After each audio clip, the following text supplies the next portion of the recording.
ओम शांति। 17 सितंबर 2022 के ईश्वरीय महावाक्य।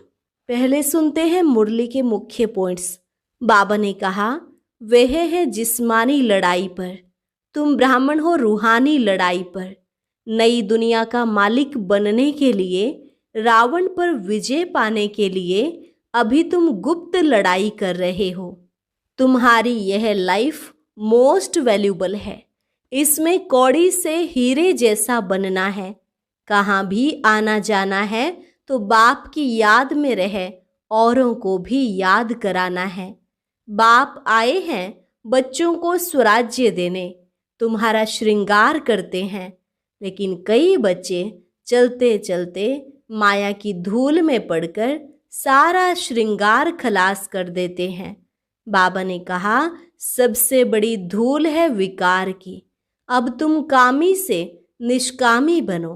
निष्कामी अर्थात कोई भी कामना नहीं, जिसमें कोई विकार नहीं, उसको ही निष्कामी कहेंगे। तूफान भले आए परंतु तुमको बहुत मीठा बनना है। क्रोधी से क्रोध नहीं करना, मुस्कुराना है, ज्ञान से समझाना होता है। क्रिस्त में रहते तुम्हारा व्यवहार बहुत मीठा होना चाहिए। बाबा कभी किसको दुख नहीं देते। तुम बच्चों को भी ऐसा बनना है। दूसरे को दुख दिया गोया अपने को दुख दिया। अब ऐसा कोई पाप कर्म नहीं करना है जिससे रजिस्टर खराब हो। और लास्ट में बाबा ने कहा, बच्चे सर्विस करते करते थक मत जाना। अभी टाइम बाकी थोड़ा है, विनाश सामने खड़ा है, तो टाइम वेस्ट नहीं करना चाहिए। अंधों की लाठी बनना है। पूरा नष्टो मोहा बन, प्यार सिर्फ एक बाप में रखो, उनको ही याद करना है। यहाँ प्राप्ति बहुत भारी है। और अब सुनते हैं महावाक्यों को विस्तार से। मुरली का सार। मीठे बच्चे, तुम्हारी यह लाइफ मोस्ट वैल्यूबल है। तुम्हें इस जन्म में कौड़ी से हीरे जैसा बनना है। इसलिए जितना हो सके बाप को याद करो। प्रश्न, किस एक बात में खबरदार न रहने से सारा रजिस्टर खराब हो जाता है? उत्तर, अगर किसी को भी दुख दिया तो दुख देने से रजिस्टर खराब हो जाता है। इस बात में बड़ी खबरदारी चाहिए। दूसरे को भी दुख देना माना स्वयं को दुखी करना। जब बाप कभी किसी को दुख नहीं देते तो बच्चों को बाप समान बनना है। 21 जन्मों का राज्य भाग्य लेने के लिए एक तो पवित्र बनो, दूसरा मनसा वाचा कर्मणा, किसी को भी दुख ना दो। गृहस्थ व्यवहार में बहुत मीठा व्यवहार करो। गीत, तकदीर जगाकर आई हूँ। ओम शांति। तुम जानते हो कि हम आत्माएं अपनी क्या तकदीर बनाकर आए हैं। अभी फिर नई दुनिया के लिए हम तकदीर बना रहे हैं। यह भी जानते हो वह है जिस्मानी लड़ाई पर, तुम ब्राह्मण हो रूहानी लड़ाई पर। नई दुनिया का मालिक बनने के लिए, रावण पर विजय पाने के लिए तुम लड़ाई पर हो। बाप इस समय सम्मुख बैठकर समझाते हैं तो ठीक लगता है। बाहर निकलने से कितनी अच्छी अच्छी पॉइंट्स भूल जाते हैं, तुम मुरझा जाते हो। बाप है श्रीमत देने वाला, नई दुनिया का स्वराज्य देने वाला। स्व अर्थात आत्मा कहती है, पहले मुझे गदाई थी, अब राजाई मिलती है। उनको गदाई क्यों कहते हैं? गधे का मिसाल देते हैं, क्योंकि गधे को श्रृंगार कर धोबी लोग कपड़े की गठरी रखते हैं। गधे ने मिट्टी देखी तो मिट्टी में लथेड़ी लगाने लगते हैं, लेट जाता है। तो यहाँ भी बाप आए हैं बच्चों को स्वराज्य देने, श्रृंगार करते हैं। चलते चलते बच्चे फिर माया की धूल में पड़कर श्रृंगार सारा खलास कर देते हैं। बच्चे खुद भी समझते हैं कि बाबा हमको श्रृंगारते बहुत अच्छा है, फिर माया ऐसी प्रबल है जो हम लथेड़ कर श्रृंगार खराब कर देते हैं। सबसे बड़ी धूल है विकार की। तुम्हारी लड़ाई है ही खास विकारों से। बाप कहते हैं काम विकार महाशत्रु है। कैसे शत्रु बना यह कोई भी नहीं जानता। बाप ने हमको स्वराज्य दिया था, अब गंवाया है। फिर बाप आकर विकारों पर जीत पाने की युक्तियां बताते हैं। वास्तव में तुम्हारी लड़ाई काम महाशत्रु से है। अब बाप कहते हैं कामी से निष्कामी बनो। निष्कामी अर्थात कोई भी कामना नहीं, जिसमें कोई विकार नहीं, उसको निष्कामी कहेंगे। बाप काम पर जीत पहनाते हैं। कोई को पता नहीं कि रावण राज्य कब से शुरू हुआ। जगन्नाथ के मंदिर में देवताओं के बड़े गंदे चित्र लगे हैं।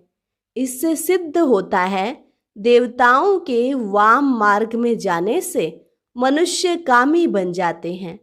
अभी तुम कामी मनुष्य से निष्कामी देवता बन रहे हो। तुम्हारी युद्ध न्यारी है। बाबा छीछी दुनिया से वैराग्य दिलाते हैं। यह है विषय वैतरणी नदी। तुम्हारी यह लाइफ मोस्ट वैल्यूबल है। इसमें कौड़ी से हीरे जैसा बनना है सारी बुद्धि की बात। तुम्हें बाबा की याद में रहना है। आजकल तो मौत के लिए अनेक बॉम्ब्स बनाए हैं। मनुष्यों ने तो कोई गुनाह नहीं किया है। आगे तो लड़ाई हमेशा शहर से बाहर मैदान में होती थी, फिर विजय पाकर शहर के अंदर आते थे। आजकल तो जहां देखो वहां बॉम्ब्स ठोक देते हैं। बच्चों को कहाँ भी आना जाना है तो बाप की याद में रहकर औरों को याद कराना है। तुम्हारी तो ब्रांचेस खुलती ही रहेंगी। दान क्या करना चाहिए सो भी तुम बच्चे ही समझते हो। उत्तम से उत्तम दान है अविनाशी ज्ञान रत्नों का। घर घर में तुम यह हॉस्पिटल खोल दो। तुम्हारे हॉस्पिटल में दवाई आदि कुछ भी नहीं है। सिर्फ बाप का परिचय देना है कि उठते बैठते बाप को याद करो। ऐसे नहीं कि एक जगह बैठ जाना है। यह तो जब कोई याद नहीं करते हैं तो संगठन में बिठाया जाता है। संगठन में बल मिलेगा। संग तारे कुसंग बोरे। बाहर जाने से फिर भूल जाते हैं। बाप ने समझाया है सवेरे उठ बाप को याद करो। याद का चार्ट रखो। भारत का प्राचीन योग मशहूर है। बहुत जगह योग आश्रम है। वे सब हठ योग सिखाते हैं। उनसे कोई फायदा नहीं है। उसको हठ योग कहा जाता है।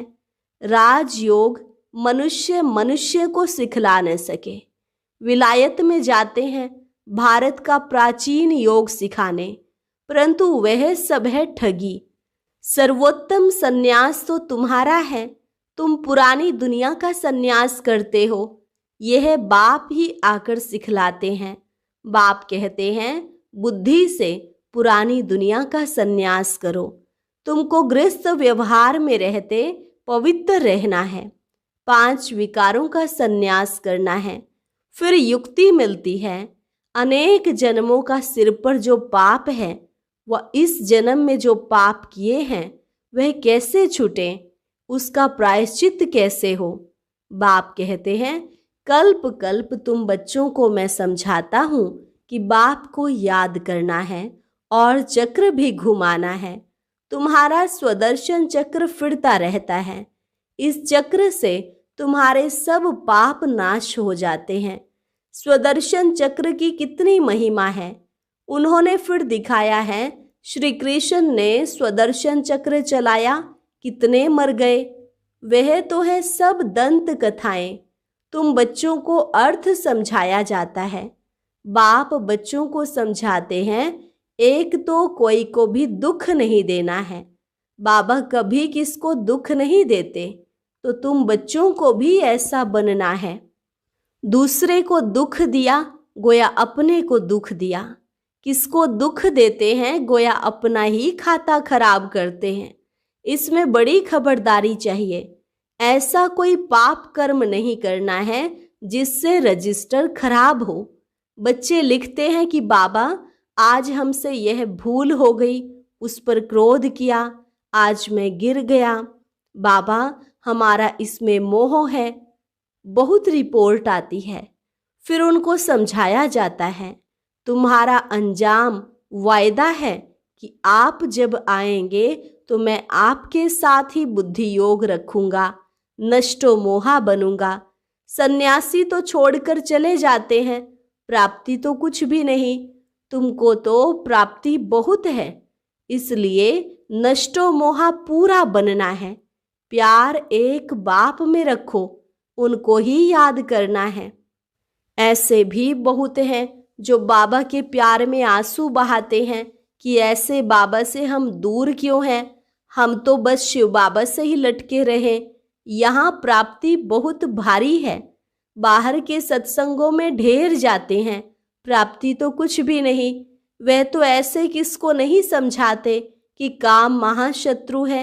मनुष्य मनुष्य को राजयोग सिखला न सके।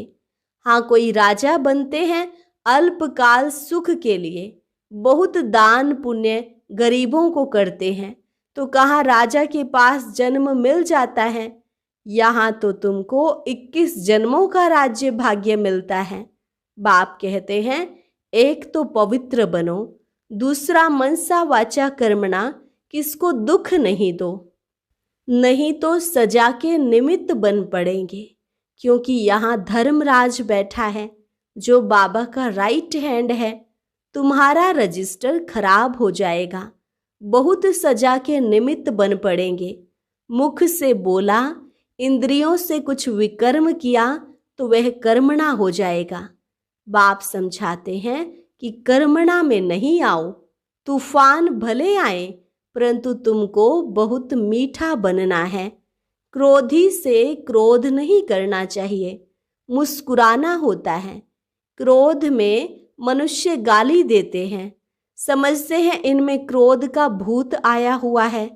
ज्ञान से समझाना होता है। गृहस्थ व्यवहार में तुम्हारा व्यवहार बहुत मीठा होना चाहिए। बहुतों के लिए कहते भी हैं कि आगे तो इनमें बहुत क्रोध था, अभी बहुत मीठा बन गया है। महिमा करते हैं। कोई तो पवित्रता पर बिगड़ते हैं कि विकार बिगड़ सृष्टि कैसे चलेगी। अरे सन्यासी विकार में नहीं जाते हैं, फिर उनके लिए तो कुछ कहो। पवित्र बनना तो अच्छा है ना। यहाँ तो घर बार भी नहीं छुड़ाया जाता है। बहुत मीठा बनना है। सबसे एक बाप को याद करना है, वह है रचयिता, हम है रचना। वर्षा बाप से मिलता है, भाई भाई से वर्षा मिल ना सके। गाते भी हैं हम सब भाई भाई हैं, तो जरूर बाप भी होगा ना। ब्रदर्स बाप बिगर होते हैं क्या? अभी देखो तुम कैसे भाई बहन बनते हो। वर्षा दादे से मिलता है, मुख वंशावली ठहरे। गाया भी जाता है प्रजापिता। इतनी सारी प्रजा है तो जरूर अडोप्टेड होगी। कुख वंशावली हो न सके, तुम ब्राह्मण फिर देवता बनते हो। यह बाजोली तुम खेलते हो, यह चक्र फिरता रहता है। इनको नई रचना कहा जाता है। तुम बच्चों की तकदीर अब अच्छी बन रही है। नर से नारायण बनने आए हो, यह है एम ऑब्जेक्ट। लक्ष्मी नारायण बन रहे हो, चित्र सामने खड़े हैं। फिर यह क्यों कहते हैं कि साक्षात्कार हो तब हम माने?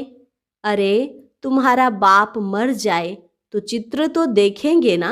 ऐसे थोड़े ही कहेंगे कि वह बाप जिंदा हो जाए, बाप का दीदार हो तब माने। बाप को देखना है तो नौधा भक्ति करो, तो बाबा वह साक्षात्कार करा देंगे। परंतु साक्षात्कार से होगा क्या? यहाँ तो तुमको साक्षात्कार होता है, तुम सो देवी देवता प्रिंस प्रिंसेस बनेंगे। तो यह समझने की बातें हैं। तुमको इस धुन में ही रहना है। तुम तो जानते हो कि अभी राजधानी स्थापन हुई नहीं है, अभी लड़ाई लग ही नहीं सकती, कर्मातीत अवस्था अजून कहाँ हुई है। अभी तुम देखेंगे कि गली गली में यह रूहानी हॉस्पिटल कॉलेज खुलते जाएंगे, बाबा बुद्धि का ताला खोलते जाएंगे, ब्राह्मणों की वृद्धि होती जाएगी। ब्राह्मणों को ही फिर देवता बनना है। तुम्हारे में भी ताकत आती जाएगी। अभी भाषण से 1-2 निकलते हैं, फिर 50-100 निकलेंगे। पुरुषार्थ करने लग पड़ेंगे। होना तो है ना, गृहस्थ व्यवहार में भी रहना है, छोड़ना नहीं है। कोई निकाल भी देते हैं, परंतु इसमें नष्टो मोहा अच्छा होना चाहिए। इसलिए बाप शरण भी बड़ी खबरदारी से देते हैं, नहीं तो फिर यहाँ आकर तंग करते हैं। बच्चों को तो बहुत मीठा बनना है। तुम्हारा ज्ञान है ही गुप्त, कान में मंत्र देते हैं ना। तुम भी किसको कहते हो, शिव बाबा को याद करो। आगे चल सिर्फ कहने से ही बुद्धि में ठका हो जाएगा और झट पुरुषार्थ करने लग पड़ेंगे। धीरे धीरे झाड़ बढ़ेगा। बच्चों को बहुत पुरुषार्थ करना है, अंधों की लाठी बनना है। नंबरवार बनते हैं ना, सब एक समान तो नहीं होते हैं। हाँ, सतयुग में सब पवित्र हो जाएंगे, वहाँ दुख का नाम नहीं होता। दीपमाला होती है सतयुग में, दशहरा है संगम युग पर, वहाँ तो सदैव दिवाली है। दिवाली का अर्थ ही है सब आत्माओं की ज्योत जग जाती है। ऐसे नहीं कि सतयुग में कोई दीपावली मनाते हैं, दिवे आदि जगाते हैं। नहीं, वहाँ तो खुशियाँ मनाते हैं जब कोरोनेशन होता है। यह ज्ञान की बातें हैं। हर एक की आत्मा साफ शुद्ध होती है, वहाँ सब पवित्र ही होते हैं। तुमको रोशनी मिली है, जैसे बाबा को नॉलेज है वैसे तुम बच्चों को भी है। बाकी तो वहाँ सब पवित्र ही होते हैं, तो खुशियाँ ही खुशियाँ हैं। तो बाप समझाते हैं बच्चों को कभी डरना नहीं है। तुम्हारी लड़ाई बिल्कुल ही अलग है। तुम्हारी लड़ाई है ही पुराने दुश्मन रावण से। तुम माया पर जीत पाकर जगत जीत बनते हो। बाप तुमको विश्व का मालिक बना रहे हैं। बाहुबल से कोई विश्व का मालिक बन ना सके। अभी टाइम बाकी थोड़ा है, विनाश सामने खड़ा है। कल्प पहले मुआफिक हम राजयोग सीख रहे हैं, गुप्त। कितनी गुप्त पढ़ाई है, इसको कोई नहीं जानते। जिन्होंने कल्प पहले राज्य भाग्य लिया है वही अब लेंगे, उन्हों का ही पुरुषार्थ चलेगा। जितना जितना रावण पर जीत पाएंगे उतनी याद से शक्ति मिलती जाएगी। बच्चों को टाइम वेस्ट नहीं करना चाहिए।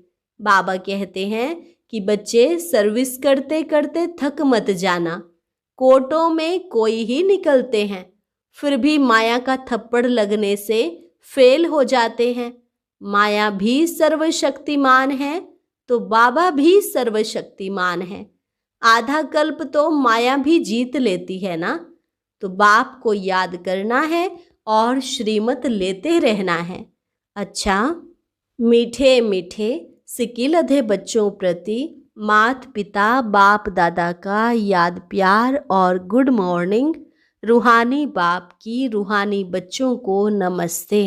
रूहानी बच्चों की रूहानी बाप दादा को नमस्ते नमस्ते, गुड मॉर्निंग। धारणा के लिए मुख्य सार, सच्चा प्यार एक बाप से रखना है, बाकी सबसे नष्टो मोहा बनना है। मुख से व कर्मेंद्रियों से कोई भी पाप कर्म नहीं करना है। रजिस्टर सदा ठीक रखना है। सर्विस में कभी थकना नहीं है। अपना टाइम वेस्ट नहीं करना है। घर घर में रूहानी हॉस्पिटल खोल सबको याद की दवाई देनी है। वरदान, प्रवृत्ति में रहते लौकिकता से न्यारे रहें, प्रभु का प्यार प्राप्त करने वाले लगाव मुक्त भव। प्रवृत्ति में रहते लौकिकता से न्यारे रहें, प्रभु का प्यार प्राप्त करने वाले लगाव मुक्त भव। प्रवृत्ति में रहते लक्ष्य रखो कि सेवा स्थान पर सेवा के लिए हैं। जहाँ भी रहते वहाँ का वातावरण सेवा स्थान जैसा हो।